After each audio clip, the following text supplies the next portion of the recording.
আপনার কাছে সাফল্যের সংজ্ঞা কি? অনেক টাকা পয়সা, বিশাল অট্টালিকা, নাকি সমাজে কোনো পদমর্যাদা? আমরা সচরাচর যা দেখি তা কি আসলেই শেষ কথা?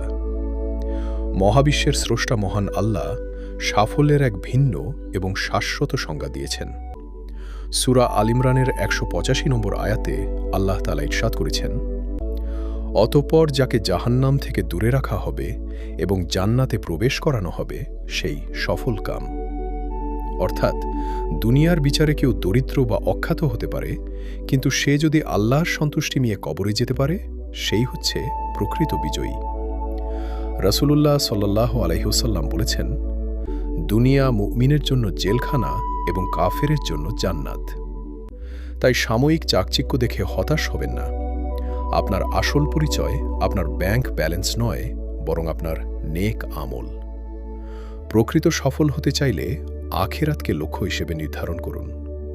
আল্লাহ আমাদের সবাইকে প্রকৃত সফলদের অন্তর্ভুক্ত হওয়ার তৌফিক দান করুন। আমিন।